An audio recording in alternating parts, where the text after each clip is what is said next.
உறவுகள் அனைவருக்கும் அன்பான வணக்கங்கள். விஜய் காவேரி 2 பேரும் வாக்கிங் போயிட்டு இருக்கும்போது விஜய்க்கு திடீர்னு ஒரு கால் வருது. சரி, காலை பார்க்கும்போது அவரோட பிஸ்னஸ் பார்ட்னர், அவரோட ஃப்ரெண்டு கௌதம் கால் பண்ணுறாரு. ஸோ காலை பார்த்துட்டு கௌதம் தான் கால் பண்ணுறாரு அப்படின்னு சொல்லும்போது, சரிங்க பேசுங்க அப்படிங்கிறாங்க. சரி ஒரு நிமிஷம் அப்படின்னு சொல்லிட்டு, ஹாய் கௌதம் எப்படி இருக்கீங்க அப்படின்னு கேட்குறாரு. நல்லா இருக்கேங்க விஜய், நீங்கள் எப்படி இருக்கீங்க, என்ன பிஸியா அப்படிங்கும்போது, இல்லை சும்மா வாக்கிங் தான் போயிட்டுருக்கோம் அப்படின்னு சொல்கிறாங்க. வாக்கிங் போயிட்டுருக்கோமா, நீ எப்போ ஜாகிங் தானே போவ அப்படிங்கும்போது, இல்லை ஒய்ஃப் ப்ரெக்னெண்ட்டாக இருக்காங்கல்ல, அவங்கள கூட்டிகிட்டு நான் எப்படி ஜாகிங் போகிறது, அதனால தான் அவங்கள அப்படியே நடக்க வைக்கணும்னு அப்படியே வாக்கிங்கே போயிட்டுருக்கேன் அப்படின்னு சொல்லிட்டு விஜய் சொல்கிறாரு. ஓகே சூப்பர் விஜய், நெக்ஸ்ட் ஸ்டெப்க்கு மூவ் ஆகிட்டீங்க போல இருக்கு அப்படின்னு சொல்லும்போது சிரிக்கிறாரு விஜய். கங்க்ராட்ஸ் அப்படின்னு சொல்லும்போது தேங்க்ஸ் அப்படின்னு சொல்கிறாரு. அதுக்கப்புறமா சரி ஒரு முக்கியமான விஷயமாக தான் உங்களுக்கு ஃபோன் பண்ணேன், ஃப்ரீயாக பேசலாமா அப்படின்னு சொல்லும்போது, ஓகே ஃப்ரீ தான் சொல்லுங்கள் அப்படிங்கும்போது, ஒரு முக்கியமான சூப்பரான ப்ராஜெக்ட் ஒன்று வந்திருக்கு, அந்த ப்ராஜெக்டை பார்த்தோன்னே எனக்கு உங்கள் ஞாபகம் தான் வந்தது, அதனால தான் உங்களுக்கு கால் பண்ணேன் அப்படின்னு சொல்கிறாரு. அப்படியா சூப்பர், என்ன ப்ராஜெக்ட் அப்படின்னு கேட்கும்போது, 25 crores வந்துட்டு ஒரு லக்ஸுரி வில்லாக்கான அந்த ஒரு ப்ராஜெக்ட் வந்திருக்கு, நம்ம 2 பேரும் சேர்ந்து பண்ணலாமா அப்படின்னு கேட்குறாங்க. ஷுர் நம்ம 2 பேருமே சேர்ந்து பண்ணலாம், ஒன்றும் பிரச்சனை இல்லை பார்ட்னர் அப்படின்னு சொல்கிறாங்க. ஸோ ரொம்ப நாளுக்கு அப்புறமா 2 பேரும் அந்த பார்ட்னர்னு பேசிக்கிறது கேட்குறதுக்கு ரொம்ப சந்தோஷமாக இருக்குது காவேரிக்கு. பார்த்துட்டு சிரிக்கிறாங்க. என்னாச்சுங்க அப்படிங்கும்போது, இரு சொல்கிறேன் அப்படின்னு சொல்லும்போது, ஓகே பண்ணலாம், நீங்கள் அந்த என்னென்ன ஃபைல்ஸ் எல்லாத்தையுமே கொஞ்சம் எனக்கு மெயில் பண்ணி விட்டுறீங்களா அப்படின்னு கேட்கும்போது, கண்டிப்பாக விஜய் நான் உங்களுக்கு இப்போவே பண்ணிடுறேன், நீங்கள் அதை பார்த்துட்டு சொன்னீங்கன்னா நம்ம நாளையிலேருந்தே ப்ராஜெக்ட் ஸ்டார்ட் பண்ணிடலாம் அப்படின்னு சொல்லும்போது, ஓகே இதோ நான் இப்போ வீட்டுக்கு போயிட்டு நான் என்னென்னு பார்த்துட்டு உங்களுக்கு கூப்பிட்றேன் அப்படின்னு சொல்லிட்டு ரொம்ப ஹாப்பியாக இப்போ விஜய் வந்து காவேரியை பார்த்து சிரிக்கிறாரு. என்னாச்சுங்க, ஹாப்பி நியூஸ் போல இருக்கே, உங்கள் முகமே சொல்லுதே அப்படின்னு காவேரி கேட்குறாங்க. ஆமாம் காவேரி, திரும்ப நம்ம ஆஃபீஸில் போயிட்டு ரொம்ப பிஸியாக இருக்க போகிறோம் அப்படின்னு சொல்கிறாரு. என்னங்க சொன்னார் அப்படின்னு கேட்கும்போது, ஒரு ப்ராஜெக்ட் ஒன்று வந்திருக்கு, அதுவும் சாதாரண ப்ராஜெக்ட் இல்லை, 25 crores லக்ஸுரி வில்லா ப்ராஜெக்ட் அப்படிங்கும்போது, சூப்பர் இல்லைங்க அப்படின்றாங்க. சரி வா வீட்டுக்கு போகலாம் அப்படிங்கும்போது, அப்பாடா இப்போவாதே முடிச்சு விட்டீங்களே அப்படிங்கிறாங்க. சரி போதும், இன்றைக்கி நடந்தது போதும், வா வீட்டுக்கு போகலாம், நான் ஒன்றும் கால் வந்ததுக்காகலாம் சொல்லலை, இன்றைக்கி நீ கொஞ்சம் அதிகமாகவே நடந்துட்ட, நீயும் டயர்டாகிட்ட, வா போகலாம் அப்படின்னு சொல்லிட்டு வீட்டுக்கு வராங்க. ஸோ வீட்டுக்குள்ளே அவங்க உள்ளே வரும்போதே பார்த்தா சாரதாமா வேகமாக போகிறாங்க. பின்னாடியே பாட்டி சாரதா நில்லுடி அப்படின்னு சொல்லிட்டு இவங்க கத்திக்கிட்டே போகிறாங்க. என்னாச்சு காவேரி, காலையிலே பஞ்சாயத்து ஆரம்பிச்சிருச்சு போல இருக்கே அப்படின்னு சொல்கிறாங்க. என்னாச்சுன்னு தெரியலையே அப்படின்னு சொல்லிட்டு காவேரி போயிட்டு, ஆமாம் நில்லுமா, என்ன பாட்டி பின்னாடி கத்திக்கிட்டே வருது, நீ பாட்டு போயிட்டே இருக்க அப்படின்னு கேட்குறாங்க. உன் பாட்டி அந்த குடும்பத்தோட போய் உட்காந்து கொஞ்சிக்கிட்டு இருக்காங்கடி அப்படிங்கிறாங்க. நான் கொஞ்சிக்கிட்டுலாம் இல்லடி, நான் மட்டும் போனேன்னு பெருசாக சொல்கிறேன், நீ மட்டும் எதுக்கு அவங்களுக்கு காப்பி தூக்கிட்டு வந்தியா அப்படின்னு கேட்குறாங்க. என்னம்மா நடக்குது, நீ போய் அவங்களுக்கு காஃபி கொடுத்தியா அப்படின்னு காவேரி கேட்குறாங்க. உடனே சாரதாமா இருந்துட்டு, இல்லடி காலையில் அவள் போய் காஃபி போட்டுட்டு நின்றுட்டு இருந்தா, நான் கோவத்தில் தப்பாக பேசிட்டேன்டி, அவள் ரொம்ப வருத்தப்பட்டு அழுதுட்டு போனாலா, எனக்கு மனசு தாங்கலை, அதனால தான் காஃபி போட்டு கொடுத்துட்டு வந்தேன் அப்படின்னு சொல்கிறாங்க. ஏம்மா என்ன திட்டின, நீ வாயை வச்சுட்டு சும்மாவே இருக்க மாட்டியா, சாப்பாட்டு விஷயத்தில் இப்படிலாம் பேசக்கூடாதுன்னு நான் சொல்லியிருக்கேன்ல அப்படின்னு சொல்கிறாங்க. இல்லடி ஏதோ ஒரு கோவத்தில் நான் டக்குன்னு பேசிட்டேன், கடைசியில் அவளும் பிள்ளைங்களுக்கு அம்மா தானே, அந்த பிள்ளைங்க நேற்று நைட்டும் சாப்பிடலையா, சரி காலையில் வந்துட்டு எல்லாரும் எந்திரிக்கிறதுக்கு முன்னாடியே காப்பி போட்டு கொடுத்துர்லாம், அவள் போய் நின்றுப்பா போல இருக்குது, நான் போகவும் அவளை கிச்சனில் பார்த்தோன்னே எனக்கு கோவம் வந்துருச்சு, அதாண்டி திட்டிட்டேன் அப்படிங்கிறாங்க.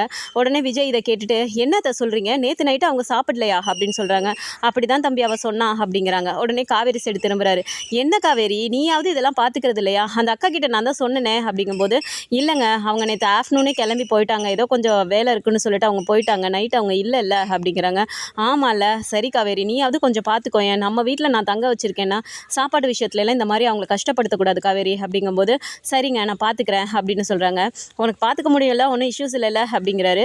அதெல்லாம் ஒன்றும் பிரச்சனை இல்லைங்க, நான் வீட்டில் தானே இருக்கேன் பார்த்துக்கிறேன் அப்படின்னு காவேரி சொல்கிறாங்க. சரி ஓகே அப்படின்னு சொல்லும்போது, இந்த சைடு பாட்டி சித்தி தாத்தா எல்லாருமே வராங்க. ஸோ சந்தோஷமாக விஜய் போய்ட்டு தாத்தா அப்படின்ட்டு போகிறாரு. வாப்பா விஜய் ஜாகிங்லாம் போயிட்டு வந்துட்டியா அப்படின்றாங்க. போயிட்டு வந்துட்டேன் தாத்தா, ஆனால் இன்றைக்கி ஜாகிங் போல வாக்கிங் தான் போனேன் அப்படின்னு சொல்லும்போது, காவேரி அப்படியே பார்க்குறாங்க. டயர்டாக உட்காந்துட்டு இருக்கும்போது, என்னடா அவளையும் தான் கூட்டிகிட்டு போனியா அப்படின்னு சொல்லும்போது, ஆமாம் பாட்டி வீட்டிலே உட்காந்துட்டு இருக்கா, 25 feet நடக்கிறதுக்கே அவ்வளோ டயர்டாகிறா பாட்டி, நான் விடுவேனா, அவளை இன்றைக்கி கண்டிப்பாக நடந்தே ஆகணும்னு சொல்லிட்டு 2500 feet நடக்க வச்சுட்டேன் அப்படின்னு சொல்கிறாங்க. சரிடா விஜய், எக்ஸசைஸும் முக்கியம் தானே அப்படின்னு பேசிகிட்டு இருக்காங்க. சரி ஓகே, ஒரு ஹாப்பி நியூஸ் உங்கள் எல்லாருக்கிட்டையும் சொல்லணும் அப்படின்னு சொல்லும்போது, பாட்டி வந்துட்டு என்னடா விஜய் அப்படின்னு கேட்குறாங்க. உடனே ஆஃபீஸில் வந்துட்டு ஒரு நியூ ப்ராஜெக்ட் ஒன்று பண்ண போகிறேன் பாட்டி அப்படின்னு சொல்கிறாங்க. அப்படியா சூப்பர் விஜய், அப்போ ஆஃபீஸ்க்கு நீ கிளம்ப போறியா அப்படின்னு கேட்குறாங்க. ஆமாம் பாட்டி, இப்போ தான் கௌதம் ஃபோன் பண்ணார், பேசினேன், அதுவும் வந்துட்டு சாதாரண ப்ராஜெக்ட் இல்லை பாட்டி, 25 crores லக்ஸுரி வில்லா ப்ராஜெக்ட், சூப்பராக பண்ணணும் அதை அப்படின்னு சொல்கிறாரு. உனக்கு இருக்க டேலண்ட்டுக்கு நீ நல்லா பண்ணுவ விஜய், உனக்கு தான் எல்லா ஸ்டாப்ஸும் வந்துட்டு உன மாதிரியே தானே எல்லாமே நீ தேர்ந்தெடுத்து வச்சிருக்க, அதனால நீ நல்லாவே பண்ணுவப்பா அப்படின்னு சொல்லிட்டு தாத்தாவும் சொல்லிடுறாரு. சரி ஓகே இருக்கட்ட நான் போய் ரெஃப்ரெஷ் ஆகிட்டு வரேன் அப்படின்னு சொல்லிட்டு மாடிக்கு போயிடுறாங்க. ஸோ விஜய் வந்துட்டு ரூமுக்கு போகும்போது அப்படியே அந்த பால்கனி சைடு கீழே பார்க்குறாரு. கிருஷ்ணா கீழே அங்கே நின்றுட்டு இருக்காங்க. ஸோ கிருஷ்ணா அங்கிட்ட தனியாக நின்றுட்டு இருக்கதை பார்த்துட்டு விஜய்க்கு டக்குன்னு ஒரு யோசனை வருது. இவங்களும் வந்துட்டு சிவில் இன்ஜினியரிங் தானே சொன்னாங்க, ஏற்கனவே வந்துட்டு இந்த மாதிரி ஒர்க் பண்ணிட்டு தானே நியூ ஜாயினிங்கில் வந்துட்டு எல்லாத்தையும் டெர்மினேட் பண்ணிட்டாங்கன்னு சொல்லி சொன்னாங்க. அப்போ இந்த பையனுக்கு இதை பற்றி தெரியும்ல, நம்ம ஏன் ஒரு ஆப்பர்ச்சுனிட்டி கொடுக்கக்கூடாது அப்படிங்கிற மாதிரி யோசிச்சுட்டு டக்குன்னு பார்த்துட்டு பிரதர் அப்படிங்கிறாங்க. கீழே இருந்து கிருஷ்ணாவும் பார்க்குறாங்க. ஃப்ரீயாக இருக்கீங்களா, கொஞ்சம் பேசலாமா அப்படின்னு சொல்லும்போது அப்படியே கிருஷ்ணா பார்த்துட்டு ஃப்ரீயாக தான் இருக்கேன் அப்படிங்கிறாங்க. ஒரு நிமிஷம் இருங்க வரேன் அப்படின்னு சொல்லிட்டு திரும்ப விஜய் போகும்போது காவேரி பார்த்துட்டு கேட்குறாங்க, என்னங்க இப்போ போய் அவங்ககிட்ட என்ன பேச போகிறீங்க அப்படின்னு சொல்லும்போது ஒரு நிமிஷம் இரு காவேரி வரேன் அப்படின்னு சொல்லிட்டு கீழே இறங்கி அங்கே போகிறாரு. அங்கே போகும்போது பார்த்தா முத்துமலரும் சிந்துவும் கூட நிற்கிறாங்க. போயிட்டு அங்கே போய் பேச போகிறாரு. பிரதர் நீங்கள் வந்துட்டு சிவில் இன்ஜினியரிங் தானே சொன்னீங்க, அதானே முடிச்சிருக்கீங்க அப்படிங்கும்போது அதான் பிரதர் அன்னைக்கே நான் உங்ககிட்ட சொன்னேன்ல அப்படிங்கிறாங்க. சரி ஓகே, நான் ஒன்று சொன்னால் நீங்கள் ஒத்துக்குவீங்களா அப்படின்னு சொல்லி கேட்குறாங்க. என்ன விஷயம் சொல்லுங்கள் அப்படின்னு சொல்லும்போது ஒன்றும் இல்லை, ஆஃபீஸில் என்னோட நியூ ப்ராஜெக்ட் ஒன்று நான் பண்ண போகிறேன், நீங்கள் வேணால் அதில் ஜாயின் பண்ணிக்க முடியுமா அப்படின்னு சொல்லி கேட்கும்போது இந்த இடத்துல முத்துமலருக்கு கண்ணீரே வந்துடுது. டக்குன்னு வந்துட்டு மாப்பிள்ள அப்படின்னு சொல்லிடுறாங்க. சொல்லிட்டு விஜய் ஏற்கனவே என்னை மாப்பிள்ளலாம் கூப்பிடாதீங்கன்னு அவங்களுக்கு சொன்னது ஞாபகத்துக்கு வந்துட்டு சாரி தம்பி மன்னிச்சுக்கங்க, வாய் தவறி வந்துருச்சு அப்படின்னு சொல்கிறாங்க. பரவாயில்ல சொல்லுங்கள் அப்படின்னு சொல்லும்போது நாங்கள் வந்துட்டு இந்த வீட்டில் வந்து உங்களுக்கு தொல்லை மேலே தொல்லை தான்ப்பா கொடுத்துட்ருக்கோம், எங்களுக்கே சங்கடமாக தான் இருக்குது, இருந்தாலும் என் பிள்ளைக்கு வந்துட்டு நீங்கள் உங்கள் வேலையிலேயும் ஒரு இது கொடுக்குறேன்னு சொல்லும்போது எனக்கு சந்தோஷமாக இருக்குப்பா அப்படின்னு சொல்கிறாங்க. உடனே விஜய் இருந்துட்டு அப்படிலாம் ஒன்றும் இல்லை, நீங்கள் இப்படி பேசிகிட்டு இருக்கீங்க, ஆனால் இதோ உங்கள் பையன் இன்னும் ஒன்றுமே சொல்ல மாட்டேங்கிறாரு அப்படின்னு சொல்லும்போது கிருஷ்ணா வந்துட்டு அப்படியே பார்க்குறாரு. என்னடா கிருஷ்ணா, தான் மாமாவை வந்து கேட்குறாருல சொல்லேன்டா அப்படின்னு சொல்லும்போது அப்படியே கிருஷ்ணா பார்க்குறாரு, மாமான்னு சொல்கிறாங்களேன்னு சொல்லிட்டு. கிருஷ்ணா யோசிக்காத கிருஷ்ணா, நம்ம இப்போ இருக்கிற கஷ்டத்தில் நமக்கு ஒரு வேலையும் முக்கியம் தானே, உங்கள் அப்பா தான் எனக்கு என்னென்னு செத்து போயிட்டாரு, நீ இருக்கீல கிருஷ்ணா, நீங்கள் வந்துட்டு வேலைக்கு போய் ஒழுங்காக சம்பாரிச்சின்னா அந்த காசே நம்மளுக்கு போதும் கிருஷ்ணா, இவங்க எப்போ சொத்தை பிரித்து கொடுக்குறாங்களோ நமக்கு கொடுக்கட்டும், நீ வந்துட்டு தம்பி சொல்கிற மாதிரி அந்த வேலைக்கே போ கிருஷ்ணா அப்படின்னு சொல்கிறாங்க. உடனே அவர் வந்துட்டு ஓகே என்ன ப்ராஜெக்ட் அப்படின்னு சொல்லி கேட்குறாரு. அவர் வந்துட்டு உடனே இந்த ப்ராஜெக்ட் எல்லாத்தையுமே சொல்கிறாரு. ஓகே எனக்கு ஒன்றும் இது இல்லை, இந்த மாதிரி ப்ராஜெக்ட் தான் ஏற்கனவே நான் ஒர்க் பண்ணியிருக்கேன் அப்படிங்கிறாங்க. அப்படியா சூப்பர் பிரதர், எப்படி நியூ ஜாயினர்ஸ்க்கே வந்து இவ்வளோ பெரிய ப்ராஜெக்ட்லாம் ஒர்க் பண்ண வச்சாங்களா உங்கள் ஆஃபீஸில் அப்படின்னு சொல்லி கேட்கும்போது அவர் என்ன சொல்கிறாரு, இல்லை ஃபஸ்ட்டு ப்ராஜெக்ட் நான் வேறு ஒன்று பண்ணினேன், அதில் நான் நல்லா பண்ணேன்னு சொல்லிட்டு செகண்ட் ப்ராஜெக்ட் எனக்கு இதான் கொடுத்துருந்தாங்க, ஆனால் ஆஃபீஸில் வந்துட்டு இந்த மாதிரி இஷ்யூஸ் வந்ததுனால எங்களை வந்து டெர்மினேட் பண்ணிட்டாங்க, வேறு வழி இல்லாமல் தான் நிப்பாட்டினாங்க அப்படின்னு சொல்கிறாங்க. சரி ஓகே நீங்கள் நாளைக்கு மார்னிங் வந்துட்டு உங்களோட எல்லாமே எடுத்துகிட்டு ஆஃபீஸ்க்கு வந்துடுறீங்களா அப்படின்னு சொல்கிறாங்க. சரி ஓகே அப்படின்னு சொல்லிடுறாரு. உடனே இந்த இடத்துல முத்துமலர் வந்துட்டு கையெடுத்து கும்பிட்றாங்க. ரொம்ப நன்றி தம்பி அப்படிங்கிறாங்க. நான் ஒன்றும் சும்மா தரேன்னு சொல்லலையே, உங்கள் பையன் ஒர்க் பண்ண போகிறாரு, அதுக்கு நான் பேமெண்ட் கொடுக்க போகிறேன், அவ்வளோதான், மற்றபடி நீங்கள் ஒன்றும் பெருசாலாம் நினச்சிக்காதீங்க அப்படின்னு சொல்லிட்டு விஜய் கிளம்பி நேராக மேலே வராரு. மாடியிலேருந்து விஜய் கீழே என்னென்னலாம் பேசுகிறாருங்கிறத மாடியிலேருந்து காவேரியும் பார்த்துட்டே இருக்காங்க. வந்த உடனே என்னங்க நீங்கள் போய் பேசுனீங்க, அவங்க என்னடானா உங்களை கையெடுத்து கும்பிட்றாங்க, அவனும் உங்ககிட்ட ஏதோ சரின்னு மண்டையாட்டிட்டு இருந்தான், என்னங்க போய் பேசிகிட்டு இருந்தீங்க, ஓகே சொல்லிட்டாங்களா, நீங்கள் என்ன சொன்னீங்க, ஒரு ஷேர் சொன்னதுக்கு அவங்க ஓகே சொல்லிட்டாங்களா அப்படிங்கிறாங்க. காவேரி உனக்கு ஃபுல்லாக மண்டைக்குள்ளே இதே தான் ஓடிட்டுருக்குமா, சுற்றி சொத்துன்னு, அவங்க அதை பற்றியெல்லாம் இப்போ பேசலை, நான் போய் அந்த பையன்கிட்ட இப்போது நம்ம நியூ ப்ராஜெக்ட் பண்ண போனோம்ல, அதில் அந்த பையனையும் ஜாயின் பண்ணி ஒர்க் பண்ண சொல்லியிருக்கேன் அப்படின்னு சொல்கிறாரு. என்னங்க நீங்கள் சீக்கிரமாக முடிச்சு விட்டு அந்த குடும்பத்தை அனுப்பி விடுவீங்கன்னு பார்த்தா நீங்கள் நம்ம ஆஃபீஸ்க்கே வர சொல்லி இருக்கீங்க அப்படின்னு சொல்கிறாங்க. விடு காவேரி, அவங்க அந்த பையன் வந்துட்டு நல்ல டேலண்டான பர்சன் தான், அந்த பையன் ஏற்கனவே ஒர்க் பண்ண ப்ராஜெக்ட்லாம் கேட்டேன் நான், நல்லா ஒர்க் பண்ணியிருக்கான், நல்ல பர்ஃபார்மன்ஸும் இருந்திருக்கு, சரி நமக்கு அது ஹெல்ப்ஃபுல்லாக இருக்கும்ல, ரெண்டாவது கௌதமும் அதான் சொன்னார், நம்ம இதை வந்துட்டு இப்போ பண்ணுறோம் அப்படின்னா ரொம்பவும் நல்லா பண்ணி கொடுக்கணும், அப்போ தான் நமக்கு இன்னும் பெரிய பெரிய ப்ராஜெக்ட்லாம் கிடைக்கும் அப்படிங்கிறாங்க. சரி ஓகே, நீங்கள் ஒன்று டிசைட் பண்ணுறீங்க அப்படின்னா அது தப்பாக போகாது, சரி ஓகே அப்படின்னு சொல்லி காவேரியும் சொல்லிடுறாங்க. மறுநாள் காலையில் இவங்க இங்கேருந்து ஆஃபீஸ்க்கு கிளம்பும்போது கிருஷ்ணாவும் கிளம்பி நிற்கிறாரு. ஸோ அவர் வெளியில் நின்றுட்டு இருக்கும்போதே வந்துட்டு பார்த்தா இவங்க ஆஃபீஸ்க்கு கிளம்பும்போது காரில் கிளம்பிடுறாங்க, விஜயும் காவேரியும் போகிறாங்க. அப்போ வந்து கிருஷ்ணாவும் நின்றுட்டு இருக்கதை பார்த்துட்டு உடனே விஜய் கேட்குறாரு, பிரதர் ஆஃபீஸ் அட்ரஸ்லாம் உங்ககிட்ட கொடுத்துட்டேன்ல, வந்துடுறீங்களா அப்படின்னு சொல்கிறாங்க. ஓகே நான் வந்துடுறேன் அப்படின்னு சொல்லும்போது இப்போ திடீர்னு அவருக்கு தோணுது, சரி நம்ம ஆஃபீஸ்க்கு தானே போகிறோம், அப்படியே கூட்டிகிட்டு போயிடலாமே அப்படின்னு சொல்லிட்டு சரி ஓகே நீங்கள் என் கூடவே வாங்க, இன்றைக்கி நான் கூட்டிகிட்டு போயிடுறேன், பட் டெய்லியெலாம் நான் இப்படியே கூட்டிகிட்டு போவேன்லாம் எதிர்பார்க்கக்கூடாது, ஓகேவா அப்படின்னு சொல்கிறாங்க. அதெல்லாம் ஒன்றும் வேண்டாம், நானே வந்துக்கிறேன், நீங்கள் போங்க அப்படின்னு சொல்கிறாங்க. உடனே காவேரி இருந்துட்டு பார்த்தீங்களா நீங்கள் அவனை கூட்டிகிட்டு வரேன்னு சொல்லி பேசுகிறீங்க, இப்போ கூட அவன் எவ்வளோ திமிரா பேசுகிறாங்க பாருங்கள் அப்படின்னு சொல்கிறாங்க. சரி விடு காவேரி, ஃபர்ஸ்ட் டே போகிறோம், ஆஃபீஸ் அட்ரஸ் தேடிட்டு அவங்க அலைஞ்சிட்டு இருக்கிறதுக்கே டைம் டிலே ஆகிடும். அதுக்காக தான் இன்றைக்கி நம்ம ஸ்ட்ரைட்டாக கூட்டிகிட்டு போயிட்டோன்னா நாளைக்கு அவங்க கொஞ்சம் நம்ம கிளம்புறதுக்கு முன்னாடியே ஏர்லியராக கிளம்பி போய்க்கிட்டோம் அப்படின்னு சொல்லிடுறாங்க. சரின்னு காரில் இங்கேருந்து கிளம்பி போயிடுறாங்க. அங்கே ஆஃபீஸ்க்கு போனோன்னே விஜய் காவேரி 2 பேருக்குமே அங்கே இருக்க ஸ்டாஃப்ஸ் எல்லாருமே அப்படி ஒரு வார்ம் வெல்கம் கொடுக்குறாங்க. பத்தாததுக்கு அவங்க அவ்வளோ ரெஸ்பெக்ட் கொடுத்து பேசுகிறது எல்லாத்தையுமே கிருஷ்ணா பார்க்கும்போது அவருக்கு அப்படியே ஒரு மாதிரி ஆச்சரியமாக இருக்குது. இப்படி ஒரு மனுஷங்களே நம்ம வந்துட்டு இப்படியெல்லாம் அவங்க கிட்ட கடுப்பாக பேசிகிட்டு இருந்தோம் அப்படிங்கிறது அவருக்கு புரிய வருது. சரி நான் ஆஃபீஸ்க்கு போனதுக்கப்புறமா ஐயப்பனை கூப்பிட்றாரு. ஐயப்பன் நீங்கள் வாங்க அப்படிங்கும்போது சொல்லுங்கள் சார் அப்படின்னு சொல்லும்போது, இவர் வந்துட்டு எங்களோட ரிலேட்டிவ் தான், அவர் வந்துட்டு இன்றைக்கி நியூ ஜாயின் பண்ணுறாரு அப்படின்னு சொல்லும்போது, ஓகே சார் அப்படின்னு சொல்லும்போது, ப்ரொசீஜர் எல்லாமே நீங்கள் அவர்கிட்ட வாங்கி ஃபாலோ பண்ணிக்கோங்க அப்படின்னு சொல்லிடுறாங்க. சரி ஓகே சார் அப்படின்னு சொன்ன உடனே இவங்க 2 பேரும் நேராக எம்டி ரூமுக்கு போயிடுறாங்க. ஸோ வெளியில் வந்துட்டு கிருஷ்ணா வந்துட்டு அவரோட ஃபைல்ஸ் எல்லாமே வாங்கி பார்க்குறாங்க.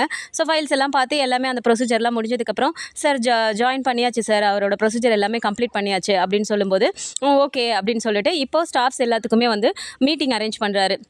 ஸோ மீட்டிங் அரேஞ்ச் பண்ணும்போதுமே வந்துட்டு காவேரியை வந்துட்டு சீட்டில் உட்கார வச்சுட்டு இவர் நின்றுக்கிட்டு அந்த ப்ராஜெக்ட்டை பற்றி எக்ஸ்பிளைன் பண்ணுறாரு.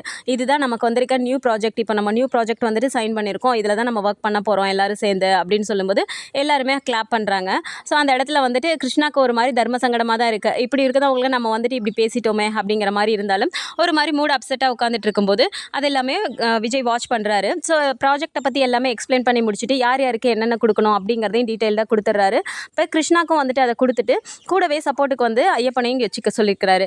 இங்கே மாதிரி ஐயப்பன் நீங்கள் கூடவே இருந்து கொஞ்சம் பார்த்துக்கோங்க, இவர் ஏற்கனவே ஒர்க் பண்ணியிருக்காரு, இருந்தாலும் நம்ம ஆஃபீஸில் எப்படி பண்ணுவோம் அப்படிங்கிறத கொஞ்சம் அவருக்கு எக்ஸ்பிளைன் பண்ணிடுங்க அப்படிங்கும்போது ஒரு 1 வீக்குக்கு மட்டும் அவர் கூட இருந்து பாருங்கள், அவரோட பெர்ஃபார்மன்ஸ் எப்படி இருக்குன்னு பார்த்துட்டு நானே அதுக்கப்புறம் சொல்கிறேன் அப்படின்னு சொல்லும்போது, ஓகே சார் நான் பார்த்துக்கிறேன் அப்படின்னு சொல்லிடுறாங்க. ஸோ எல்லா இடத்துலையுமே அவர் வந்துட்டு ஒரு மூட் அப்செட்லேயே இருக்க மாதிரி இருக்கிறத பார்த்துட்டு இப்போ வந்துட்டு கிருஷ்ணாவை மட்டும் தனியாக கூப்பிடுறாரு. சரின்னு இவரும் உள்ளே வரும்போது உட்காருங்க அப்படின்னு சொல்லும்போது, இல்லை பரவாயில்ல அப்படின்னு நிற்கிறாரு. பரவாயில்ல பிரதர் உட்காருங்க அப்படின்னு சொல்லும்போது சரின்னு அவரும் உட்கார்றாரு. என்னாச்சு, மார்னிங் வந்ததுலேருந்து நானும் பார்த்துட்டு இருக்கேன், ஒரு மாதிரி அப்செட்டாகவே இருக்கீங்களே, ஏன் ஜாயின் பண்ணது பிடிக்கலையா என் ஆஃபீஸில் அப்படின்னு சொல்லி கேட்குறாரு. உடனே கிருஷ்ணா இருந்துட்டு, இல்லை அப்படிலாம் இல்லை, இவ்வளோ பேர் உங்களுக்கு வந்துட்டு இவ்வளோ ரெஸ்பெக்ட் பண்ணுறாங்க, நீங்கள் இப்படி இருக்கிறவரை வந்துட்டு உங்களை நானும் 2-3 வாட்டி இடையில வந்துட்டு மரியாதை இல்லாமலாம் பேசிட்ட மாதிரி எனக்கு தோணுச்சு, அதுதான் கொஞ்சம் எனக்கு கஷ்டமாக இருக்குது, கில்ட் ஃபீலாக இருக்குது அப்படின்னு சொல்லி கிருஷ்ணா சொல்கிறாரு. அதெல்லாம் ஒன்றும் பிரச்சனை இல்லை, என்னை பற்றி உங்களுக்கு தெரியல, புதுசாக நீங்கள் வந்திருக்கீங்க, ஸோ போக போக என்னை பற்றி புரிஞ்சுக்குவீங்க, ஒன்றும் பிரச்சனை இல்லை அப்படின்னு சொல்லிட்டு நீங்கள் ஜாலியாக ஒர்க் பண்ணுங்கள், எவ்வளோ ஜாலியாக நீங்கள் வந்துட்டு இந்த ப்ராஜெக்டை முடிக்கிறீங்களோ அவ்வளோக்கு நமக்கு அடுத்த ப்ராஜெக்டில் கிடைக்கும், நான் பார்த்துக்கிறேன் உங்களை அப்படின்னு சொல்கிறாரு. ஓகே அப்படின்னு சொல்லும்போது சரி போங்க போய் உங்கள் ஒர்க்கை பாருங்கள் அப்படின்னு சொல்கிறாங்க. சரி நான் அவரோட சீட்டுக்கு போயிடுறாரு. காவேரிக்கு இந்த இடத்துல வந்துட்டு விஜயை பார்க்க நாளுக்கு நாள் வித்தியாசமாக அவர் தெரிகிறாரு. அப்படியே பார்த்துட்டே இருக்காங்க. என்னாச்சு காவேரி, புதுசாக பார்க்குற மாதிரி பார்த்துட்டு இருக்க அப்படின்னு சொல்கிறாங்க. இல்லை இதே ஆஃபீஸில் நானும் ஃபஸ்ட்டே வந்து இங்கே ஒர்க் பண்ணணும்னு வந்தப்போ என்னை இந்த ரூம்குள்ளே வரதுக்கு கூட பெர்மிஷன் கேட்டுட்டு தான் உள்ளே வரணுங்கிற மாதிரி என்கிட்ட டெரர் பீஸாக நடந்துக்கிட்டீங்க, இப்போது அவங்ககிட்ட நீங்கள் கூப்பிட்டு வச்சு இப்படிலாம் கிளாஸ் எடுத்துகிட்டு இருக்கீங்க, எப்படி பாஸ் அப்படின்னு சொல்லி கேட்குறாங்க. அதுக்கு என்ன காவேரி இப்போ எதுக்கு அதெல்லாம் பேசுகிற அப்படிங்கும்போது, இல்லைங்க சும்மா கேட்டேன், ஒவ்வொரு நாளும் நீங்கள் எனக்கு டிஃப்ரெண்ட்டாக தெரியுறீங்களே அப்படிங்கிறாங்க. அப்படிலாம் எதுவும் இல்லை, அப்போ இருந்த சிச்சுவேஷன் வேறு, அப்போ நான் உன்னை பற்றி புரிஞ்சிக்கவே இல்லை, இப்போ இருக்கிறது அப்படியா அப்படின்னு சொல்கிறாரு. ஓ அப்போ நீங்கள் இந்த கிருஷ்ணாவை பற்றி நல்லா புரிஞ்சுக்கிட்டீங்களா அப்படின்னு சொல்லி கேட்குறாங்க. அப்படி இல்லை காவேரி, நானும் வீட்டில் ஃபேஸ் பண்ணுற ப்ராப்ளம்லாம் அவங்க இப்போ என்னென்ன பார்க்குறாங்கன்னு பார்க்குறேன்ல, அப்போது அவங்களுக்குன்னு ஒரு ஜாப் ரிலேட்டடாக அவங்க கையில் பணம் இருந்துச்சுன்னா நம்மளையே அவங்க ரொம்ப தொல்லை பண்ண மாட்டாங்கல்ல காவேரி, அதுக்காக தான் அப்படிங்கிறாங்க. பார்த்தீங்களா இப்போ கூட வந்துட்டு நீங்கள் எனக்காக தான் யோசிச்சிருக்கீங்க அப்படிங்கிறாங்க. கண்டிப்பாக பின்ன நான் எல்லாம் யோசித்தாலும் எது யோசித்தாலும் அது உனக்காக மட்டும்தான், உனக்கு புரியாதா அப்படிங்கிறாங்க. எனக்கு இப்போ தெளிவாக புரியுதுங்க அப்படிங்கிறாங்க. எப்படி ஆனாலும் இவங்க வீட்டில் இருந்து நமக்கு வந்துட்டு இப்போ ஒரு மாதிரி பேசிக்கிட்டே இருக்காங்க, ஷேர் வேணும்னு அவங்க கேட்குறாங்கன்னா மணி ஓரியன்டாக தானே கேட்குறாங்க. இப்போ அவர் வந்து ஜாப்க்கு வந்துட்டார், இவருக்கும் நம்ம வந்து பேமெண்ட் போட்டு கொடுக்க போகிறோம், அவர் கை நிறைய சம்பளம் வாங்குறாரு அப்படிங்கும்போது நமக்கு இருக்கிற ப்ரெஷர் கொஞ்சம் குறையும், அவங்களுக்கும் கொஞ்சம் குறையும்ல அப்படிங்கிறாங்க. சூப்பர் பாஸ் அப்படின்னு சொல்கிறாங்க. சரின்னு சொல்லிட்டு ஈவினிங் ஜாப் முடித்தோடனே எல்லாருமே வெளியே வரும்போது சீக்கிரமாகவே எல்லாருமே விஜய் காவேரி 2 பேரும் வெளியே வந்துடுறாங்க. அவங்க ஒர்க் பார்த்துட்டு இருக்கும்போது இவங்க கிளம்பி வெளியே போக பார்க்குறாங்க. அப்போ போயிட்டு கிருஷ்ணா கிட்டே சொல்லிடுறாரு, ஓகே நீங்கள் அந்த ஒர்க்லாம் முடிச்சுட்டு நீங்கள் வந்துடுங்க, நாங்கள் கிளம்புறோம் அப்படின்னு சொல்லும்போது ஓகே அப்படின்னு சொல்லிடுறாரு. சரின்னு ஈவினிங் கிளம்பி காரில் வந்துட்டு இருக்கும்போது காவேரிக்கு வந்துட்டு ஹாப்பியாகவே இருக்குது. என்னாச்சு காவேரி, இன்றைக்கி ரொம்ப ஹாப்பி மூட்லேயே இருக்க போல இருக்கே, ஃபர்ஸ்ட் டே ஆஃபீஸ் போனதெல்லாம் எப்படி இருந்தது எக்ஸ்பீரியன்ஸ், இன்றைக்கி ரொம்ப நாள் கழிச்சு வந்திருக்கோம் அப்படின்னு சொல்லி கேட்குறாரு. ஹாப்பி தாங்க, ஆனாலும் நீங்கள் வந்துட்டு கிருஷ்ணா கிட்டே இப்படிலாம் நடந்துக்குவீங்கன்னு நான் நினச்சி கூட பார்க்கல அப்படிங்கிறாங்க. விடு காவேரி, இதெல்லாம் ஒரு பிரச்சனையா, இது மாதிரி யங்ஸ்டர்ஸ் நிறைய பேர் இருக்காங்க, நம்ம புரிஞ்சுக்கிட்டு இது மாதிரி பண்ணோன்னா அவங்க அடுத்தடுத்த லெவலுக்கு போனாங்கன்னா அதில் நம்ம பார்க்கும்போது ஒரு சந்தோஷம் தானே அப்படிங்கிறாங்க. சரின்னு சிரிச்சுக்கிட்டே வீட்டுக்கு வந்துடுறாங்க. வீட்டுக்கு வந்த உடனே இவங்க 2 பேர் மட்டும் வராங்களேன்னு சொல்லிட்டு முத்துமலர் அப்படியே ஆவலாக பார்த்துட்டே உட்காந்துருக்காங்க. பார்த்துட்டு கிருஷ்ணா வரல அப்படிங்கிறத அவருக்கு தேடுறாங்கங்கிறது விஜய்க்கு புரியுது. ஸோ விஜய் போயிட்டு, இல்லைங்க அவர் என் கூட வரல, அவர் பின்னாடி வருவார், கொஞ்சம் ஒர்க் இருக்குது, முடிச்சுட்டு அவர் வருவார் சரிங்களா அப்படிங்கிறாங்க. சரிங்க தம்பி, ரொம்ப தேங்க்ஸ் தம்பி அப்படிங்கிறாங்க. எதுக்கு சும்மா தேங்க்ஸ் சொல்லிட்டே இருக்கீங்க? அவரோட டேலண்ட்டுக்கு அவருக்கு ஸ்கில் இருக்குது, அதுக்காக நான் ஜாப் கொடுத்துருக்கேன், இதுக்கு போய் எதுக்கு எனக்கு தேங்க்ஸ் சொல்லிக்கிட்டே இருக்கீங்க அப்படிங்கும்போது, இல்லை தம்பி, நானும் வந்த நாள்லேருந்து பார்த்துட்ருக்கேன், நாங்கள் இப்படி பிரச்சனை பண்ணி வந்திருக்கோன்னு தெரிஞ்சுமே, இதோ அக்காவே வந்துட்டு எங்ககிட்ட சண்டை போட்டு திட்டி எங்களை வீட்டை விட்டு வெளியே போக சொல்லும் போதுமே நீங்கள் வந்துட்டு என்னை வீட்டுக்குள்ளே சேர்த்து இங்கே இருக்க வச்சு எங்களுக்குன்னு ஒரு ரூம் கொடுத்து இப்படிலாம் நீங்கள் பார்த்துக்கிறதே பெரிய விஷயம் தம்பி. இதில் வந்துட்டு நீங்கள் என் பையனுக்கும் வேலை போட்டு கொடுத்துருக்கீங்கிறது எனக்கு ரொம்ப சந்தோஷமாக இருக்குப்பா, ரொம்ப தேங்க்ஸ்ப்பா அப்படிங்கிறாங்க. ஐயோ, நீங்கள் தேங்க்ஸ் எல்லாம் எனக்கு சொல்ல வேண்டாம், விடுங்க அப்படின்னு சொல்லிட்டு இவர் மாடிக்கு போயிடுறாரு. ஸோ அடுத்து வரப்போகிற அந்த எபிசோட்ஸ் அப்படிங்கிறது விஜய் வந்து ஆஃபீஸ்க்கு போகிற மாதிரியானதாக இருக்குது. இப்போ வந்து பார்த்தோன்னா இந்த ஃபேமிலி அப்படிங்கிறது வந்துட்டு கன்ஃபார்மாக வந்து அவங்க ப்ரூவே பண்ணுறாங்க. அவங்க வந்துட்டு இது செகண்ட் ஃபேமிலி தான் அப்படிங்கிற மாதிரி தான் கதையும் போகுது அப்படிங்கிறனால, ஸோ இவங்க ஆஃபீஸ்க்கு போகும்போது இந்த ஃபேமிலி இன்னும் இங்கே தான் இருந்து ஷூட்டிங் போயிட்டுருக்கு. இன்னும் இவங்க இல்லாமல் அந்த ஷூட் போகலை.